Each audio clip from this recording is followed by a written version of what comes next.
ये भले ही फिल्म का सीन है लेकिन सच बयां करता है। दोस्तों, एक शादीशुदा औरत की सबसे बड़ी दौलत होता है उसका मंगलसूत्र। अपने घर परिवार पर कोई मुसीबत आ जाए तो महिला सारे जेवर तक बेच देती है, लेकिन मंगलसूत्र नहीं बेचती। जानते हैं आप क्यों?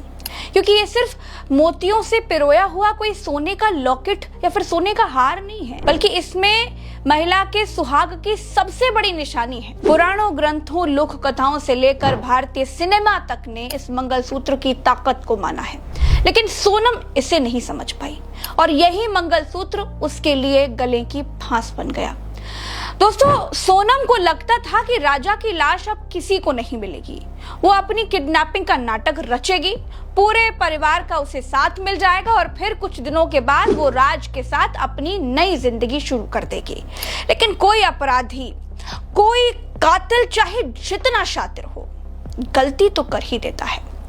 शातिर सोनम भी फंस गई।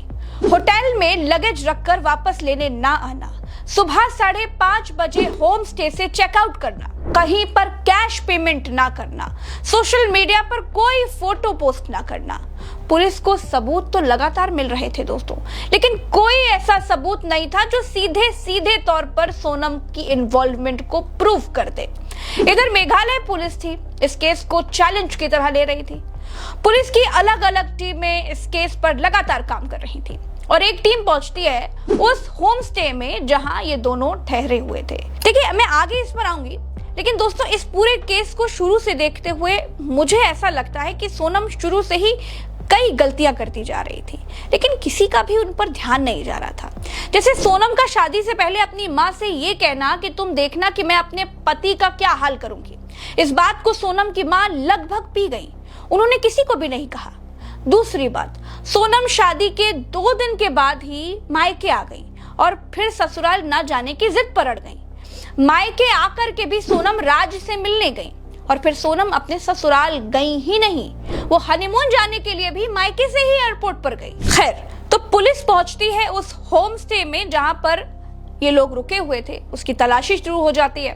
पुलिस को दिखता है एक हैंडबैग, लेडीज पर्स। पुलिस उसे महिला पुलिसकर्मी की मौजूदगी में खोलती है, उसमें से सोनम की एक अंगूठी मिलती है। पुलिस को लगा कि सोनम ने ये अंगूठी शायद भूल करके इसमें रख दी होगी या फिर नहीं पहनने का मन हुआ होगा तो इसमें पड़ी होगी। लेकिन फिर सोनम के उस पर्स की दूसरी चेन खुलती है और फिर उसमें जो दिखा वो हैरान करता है। उस पॉकेट के अंदर था सोनम का मंगलसूत्र। अब पुलिस चौंक जाती है, क्योंकि शादी चाहे 15 दिन पुरानी हो या 15 साल, कोई भी भारतीय शादीशुदा महिला अक्सर मंगलसूत्र को खुद से अलग नहीं करती। फिर सोनम ने ऐसा क्यों किया? पुलिस का माथा घूम गया। लेकिन दोस्तों, ये पुलिस के लिए सबसे बड़ा सुराग बना था।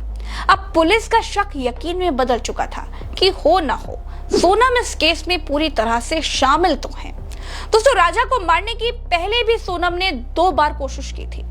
कोशिश क्या, पूरी प्लानिंग की हुई थी। जब राजा और सोनम की सगाई हुई तो इसी साल फरवरी में, तो सोनम इस रिश्ते के लिए तैयार भी नहीं थी। सोनम ने तय किया कि वो राजा के साथ ओमकारेश्वर घूमने जाएंगी और वहां की पहाड़ियों से राजा को धक्का दे देंगी। लेकिन जब राज ने सोनम को ऐसा करने से रोक दिया और इसके बाद सोनम ने बेमन राजा से शादी कर ली।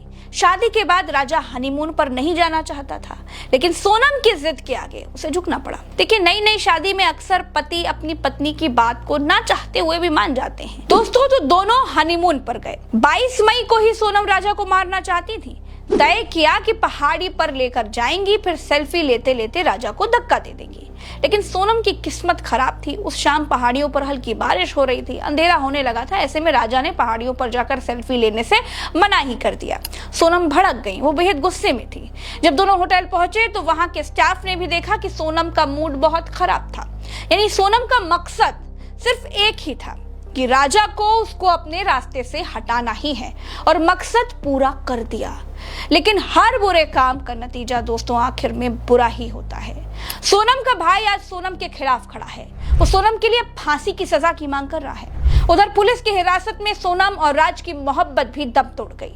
सोनम राज को मास्टरमाइंड बता रही है और राज का कहना है कि सब कुछ सोनम के इशारे पर हुआ है। 11 जून को सोनम समेत 5 आरोपियों को शिलांग में कोर्ट के सामने पेश किया गया था। कोर्ट ने सोनम और बाकी सभी आरोपियों को 8 दिन की पुलिस रिमांड पर सौंप दिया। पुलिस इनसे अलग अलग कमरों में पूछताछ कर चुकी है। अब पूरा सच सामने आने में बहुत वक्त नहीं लगेगा। दोस्तों राजा का परिवार इंसाफ चाहता है। उनका कहना है कि उनके बेटे का क्या कसूर था, आखिर क्यों सोनम ने ऐसा किया। लेकिन सोनम के दिमाग पर जो सोच हावी थी उसने उसे पागल बना रखा था। ये प्यार, ये मोहब्बत, ये इश्क, ये सिर्फ कहने भर से नहीं होता। हिंदुस्तान में अरेंज मैरिजेस हमेशा से बहुत सम्मानजनक रिश्ता रहा है।